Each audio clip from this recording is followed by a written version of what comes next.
You're tired of working day in and day out, trying to find new customers, chasing leads, doing whatever work comes your way, and never getting to earn what you're worth. You do it because you love the work, and you're passionate about serving older customers and their families. We get it. What you need is more of the right customers for your business, and more income for you and your family, so you can grow and help more people in your community. Well, you're in the right place, because this is Booming Your Hi, Bottom this Line. is Aaron Murphy, and you're listening to episode 76 of Booming Your Bottom Line. Today we're bringing you another owner's chat, and we've got our special guest with us, Scott Blakley. Scott's the president and CEO of Livewell Home Safety Solutions.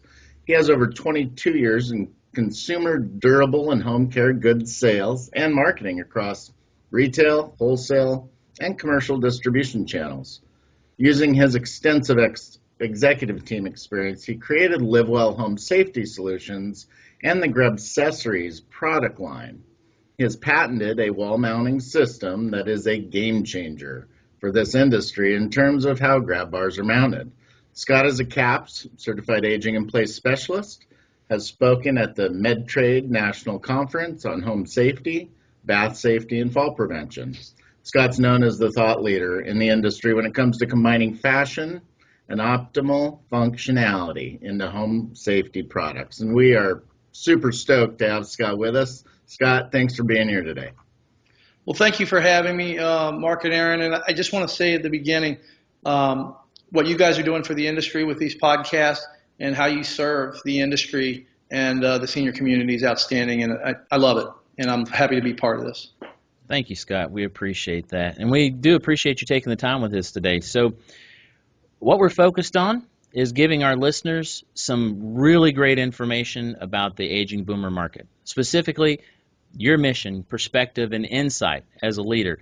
And our show is strictly about helping the small business owner, providing insight and background so they can be inspired and learn from you as we chat here today. And we're all about encouraging them in their pursuit of that small business dream while helping boomers and their families in the years ahead. So if you're ready, let's dive right in. Why don't you tell us, we got to hear your bio, but tell us a little bit about what you do. Well, so I used to work with a major manufacturer of grab bars, and I also used to work for a major manufacturer in the faucet industry, a couple of them actually. So I have a unique blend of home care and fashion plumbing experience. And, you know, I also have parents like everyone else. And when I was working for that other company, one of my parents, my mother, had fallen. And unfortunately, she thought the grab bars that I had were not fashionable. And she was looking for a better solution. And quite honestly, it didn't optimally meet her functionality needs. So I went on a search looking for different stuff for her, and we found that it was about $300 a grab bar to get anything a little bit better looking, but really not what we needed. And I got to tell you, I was profoundly moved by the fact that seniors were being taken advantage of and moved in a bad way. I just didn't think it was right. Mm-hmm. And so I set out on a journey myself to correct that, get more functionality, more beauty, and affordability into it, because while seniors do make up 70 to 80% of disposable income, they should not be taken advantage of. So. Totally agree with that. That's totally fair. And so many of us get into this sometimes because we couldn't find an answer, right? We were in a situation and we couldn't find an answer. I'm going to go off script just for a second because you already answered my next question. Can you really help our small business owners? Lots of people that listen to us are just getting started or thinking about getting started or just went through what you went through with your mom. Can you talk, Scott, off script for a second about the decision to make a change, make a difference, be a part of the solution? What was that aha moment like for you? That aha moment has been coming since I was in college. I'll tell you, one of my professors said, Scott, there's going to come a day when you're not going to work for anybody else. That's not who you are. You're an entrepreneur. And I had tried several things and looked into several things. I went down a road, spent about 20 grand on one, and realized, hey, I got to pull back. This is going nowhere. I think if I was going to give any advice to people who are starting a business, I would say, one, make sure you have a minimum of 12 to 18 months of salary for yourself before you begin. Two, begin looking for money the day you have an idea. The day you have an idea. Because, and when I say, I don't mean ask for the money right away, but start networking and making contacts. Mm-hmm. Because funding your business does become critical and you can't avoid it. Yeah. And if it's something you just put on the side, it's going to bite you in the butt later. So you have to know that. But I think overall, the number one thing I would say if you're going to start a business, besides having money to weather the storm of startup, is that number one, your idea has to be you have to be authentic in your idea, because to grow your business, you're going to have to be authentic in how you communicate your marketing to seniors and those who buy for them. Yeah. I have a 16-year-old son, and the younger generation, they talk about authenticity and my son talks about return on interaction, through content that you guys all know all too well, right? Mm-hmm. So I think it's the same with seniors. In fact, it is. Seniors have been around a long time. They know when they're being snowed. You have to provide a value position in the new product or new business service that you're providing them. Yeah. And if the value proposition isn't authentic, it doesn't add value in several ways, not just from it's a great buy. I mean, it has to be affordable. Mm-hmm. Because they don't want to be taken advantage of, which is a heavy consideration. But it has to provide value in their life to help them live better every day. Yeah. So if you go in with that authenticity, I think you're going to win. Yeah, thanks. All right. So when you first started, I know you went through this with your mother, but what did you hope to accomplish? Well, obviously, she spawned the need. I wanted to help Mom, and fortunately, before she had her second fall, I came out with some stuff. But the second time she fell, it was in a different area where I was not there with my Grab bar offering in that room yet. So, but what I hope to accomplish broadly was to provide a safe haven for balance and fall prevention for people in and around their homes, in senior living facilities, and now hotels. It's amazing the channels that we serve. We serve senior living. We're about to serve hotels in a big way. Residentially, people love us. We're bought every day on the internet and at DME dealers, kitchen and bath dealers, wholesale plumbing. Our products are pretty much everywhere. And what we hope to accomplish, to answer your question directly, is to provide a balance and fall prevention environment in and around every room in the home. That's the Livewell business model, because right now our first brand is Grabcessories, but our company Livewell is about fall prevention and balance in every room in and around the home. So we're going to have bed accessories, bath accessories, go accessories, safe accessories, and a few other brand names under the Livewell name. And we want to keep people safe and beautiful in the home. And listeners, just for the record, did you see what Scott just did? He has his elevator pitch memorized, right? We have talked about this for the startups. You guys have to know your mission statement. You have to be able to say it in your sleep. And you have to be able to say it in 19 different ways between 6 seconds and 3 minutes and 6 seconds. And you better have continuity in that. Scott just did that. Nice job. Thank you. And boy, Aaron and Mark, you couldn't be more correct. I mean, when you're talking to people, don't fall so in love with your product that you forget about your company. Mm-hmm. Right? So many people fall in love with their product and they start, just going off. And you never know when you're talking to a potential investor. Oh yeah. I'll give you a quick story. I was at a show, and a lady it was actually an installer show for their installer franchise. And a lady who was a finance person there approached me and said, you know what, my husband's older, I'm older. I really believe in what you're doing. I would like to, are you looking for funding? Because I would like to provide you some. Wow. Yes. So you never know who you're talking to. Yep. So and she thought the reason I asked her later, I said, what made you invest in me? And she said, one, I loved what you were doing, but two, you had a plan over and above just selling me on a product. Yep. And it came out in our conversation in my pitch, my elevator pitch, and I wasn't even pitching her at the time. It just, So much to your point, I think it makes a whole lot of sense to really understand your business model and talk about that first and where you're going, and then start talking about your products. You bet. Because what you also did first was share authenticity and the general mission statement of the company before you drilled down into what's under the umbrella. Absolutely. And you've also thought about the umbrella and what does and doesn't fit under it, and where you're going and what those naming conventions look like in the future for continuity. Anyway, you're doing a lot of things brilliantly right, and great job.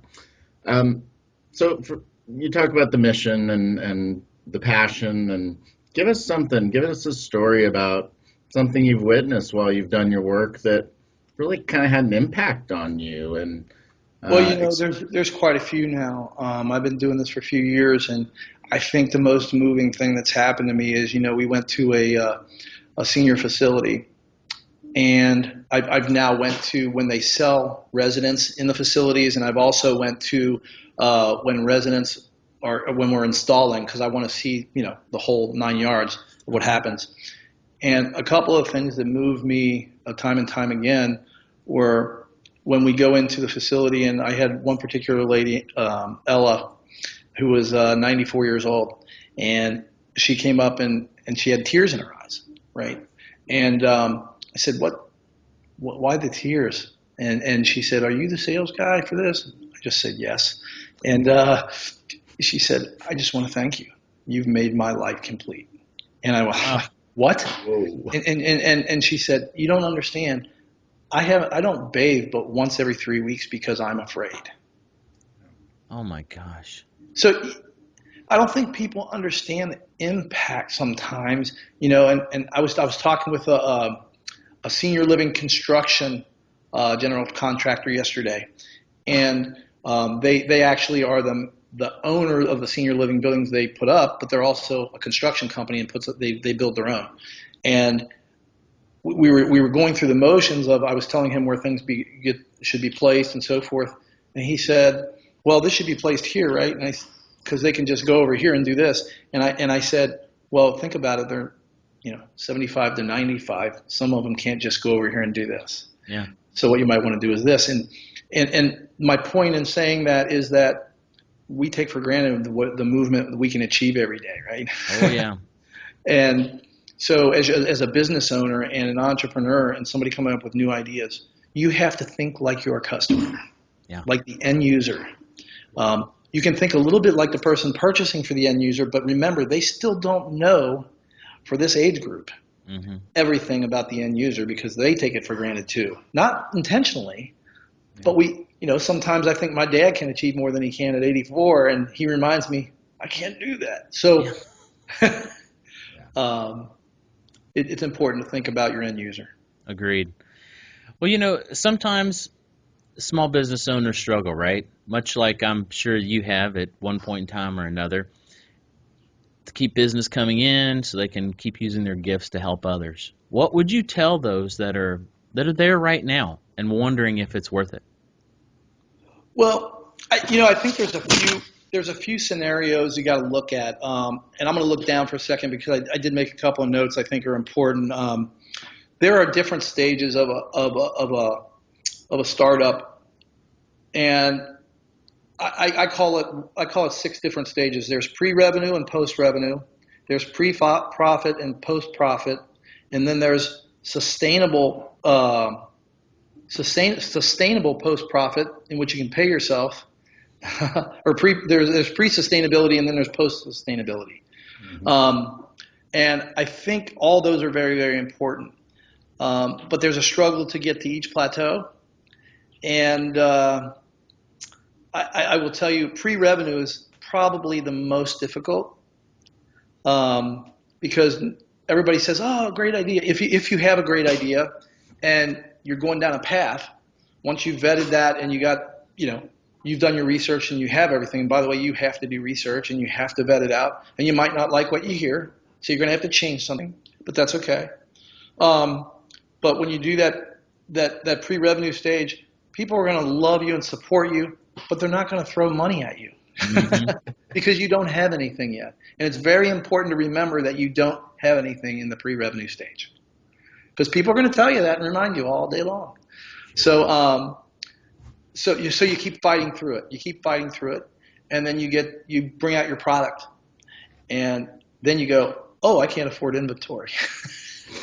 I don't have enough demand to bring through the inventory that I need, and that's a whole other issue. So you keep fighting and fighting and fighting, and you have to be a street fighter. This is not for the weak of mind or body. It's long nights. If you decide to be an entrepreneur and you are giving of yourself, I did it when I had 3 children and a wife.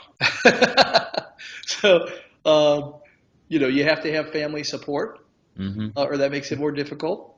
And, there's a lot that goes into it. So I guess what I would say is you're going to have bumps in the road. You got to understand that they're going to happen. You're going to have setbacks. You got to fight through it. You got to be a fighter. That's just the way it is. Yeah, good call. And clearly you walk the talk and don't just speak the speak. So I appreciate that.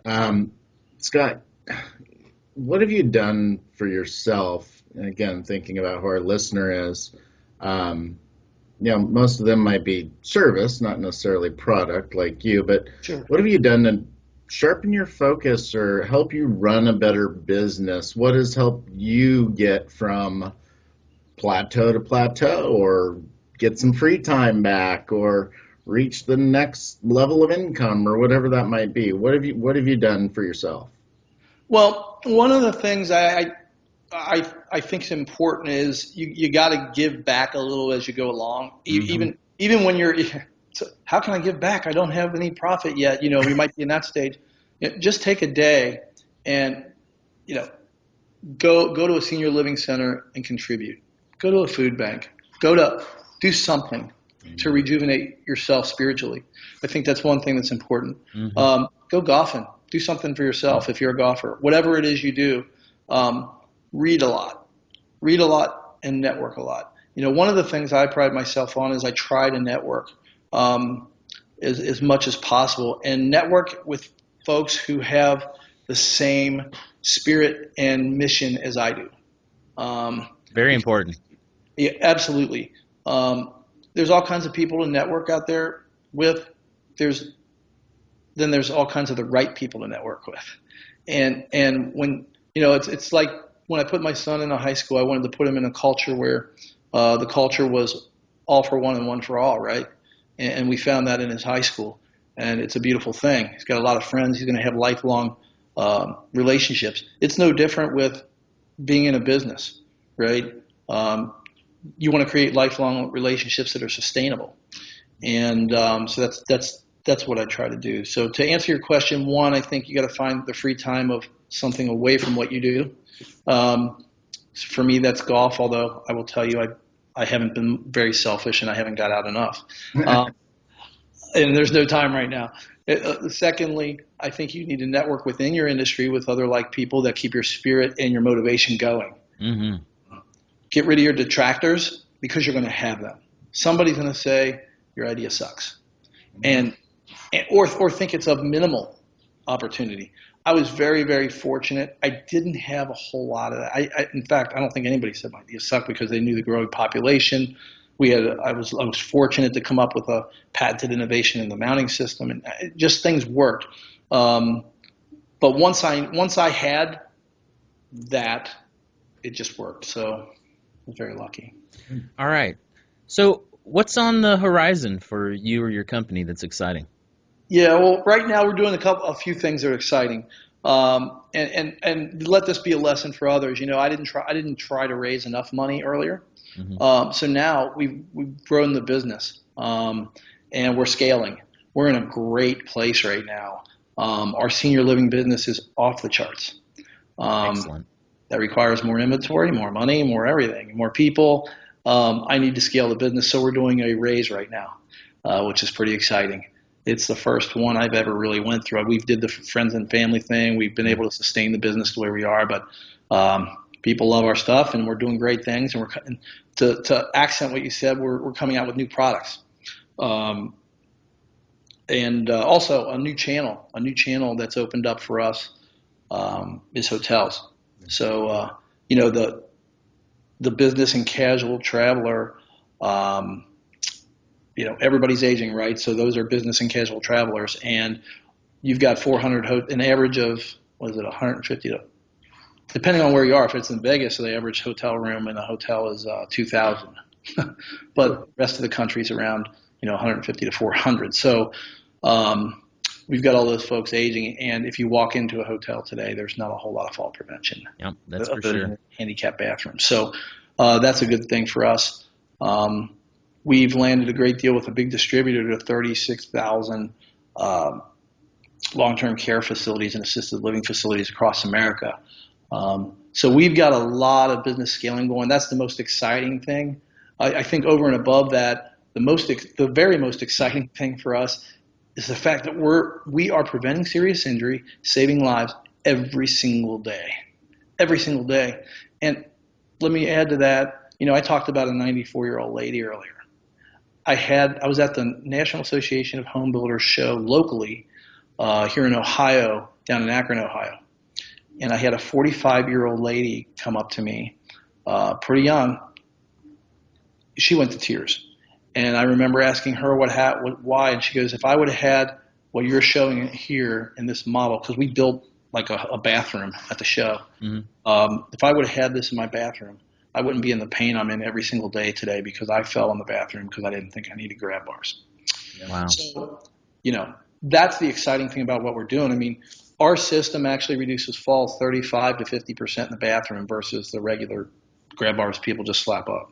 So I'm excited and rejuvenated every day by the fact that we're helping my business. Not many people can work in a business where they're doing this every day, saving lives and preventing serious injury. And it's a beautiful thing. And it doesn't, it's not just aging. I mean, I've done a remodel for a 4-year-old with Rett syndrome. She'll never walk, but her mom wants to give her the house, right? Yep. Or vets, right? I've got a friend who does art on prosthetics, and he's killing it because people want that thing to be, tattooed and their own. So there's brilliant ideas out there, and you're one of them, and I'm really proud of you and what you're doing, and you speak to it well, which I think is huge value to our listeners today. What would you give somebody as a piece of advice if they are serving older people and their families? What is the one thing that they absolutely have to understand if they want to succeed? And let's remember, just most people aren't product people. Speak to that maybe a little more in the service industry side of things, if you're able to. Sure, absolutely. It's authenticity and empathy. Okay. Empathy first, but authenticity all the way through, right? You really, really have to understand where they are. Understand where they are in income. Understand where they are in their home life, how they live every day. And what support they have. As I talk to seniors, sometimes I find out this particular senior doesn't have a family member making the decisions for them. They're making them on their own, which means they don't install themselves probably. Mm-hmm. So you really have to, if you're providing a service for seniors and they need you every day, you're going to have to understand, what do they need from me? What do they need from other services? Because that might impact what I can do for them. Absolutely. That's not my wheelhouse. So how can I get that service for them and partner with somebody else? And then I add value that way. So I think a lot of times business owners go, well, I got to sell my product. Yes. Okay. That's fine. But understand your value proposition is beyond your own profit model. and look outside of yourself and try to add value that way, and it can bring good things back for your business as well. You are spot on with that, man. That is awesome. Well, we're so thankful you're on the show today. This has been a real treat. We appreciate the work that you're doing and all the insight that you've shared today with our listeners and how they can serve their clients better. Before we get out of here, why don't you just tell everybody how they can get a hold of you? Website address, phone number, whatever you want to give. Yeah, well, thanks for that, and certainly you guys are fantastic. I can't speak well enough about you guys and what you're doing, and I love it.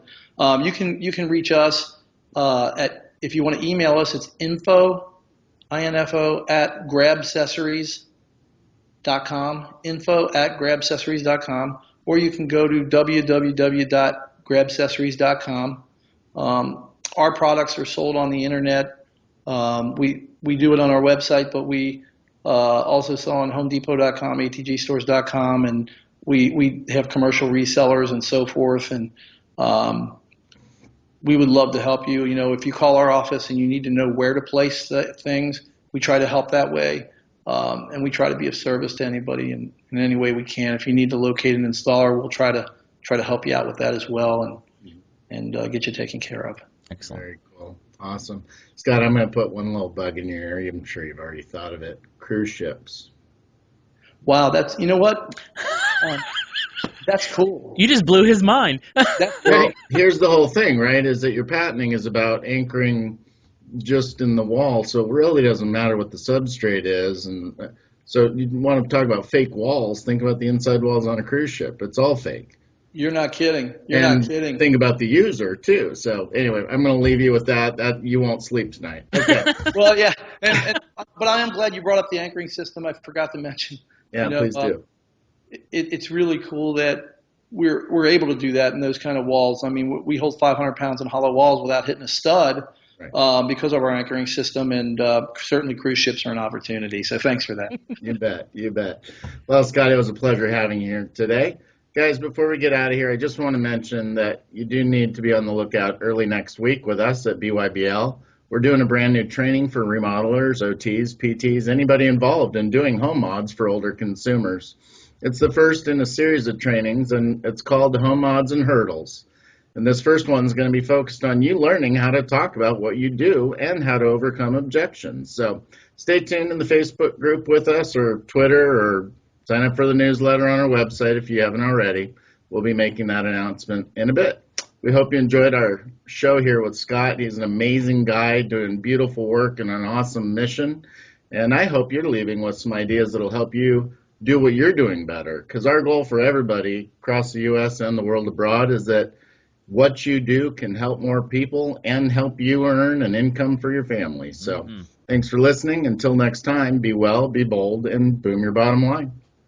Thanks so much, guys.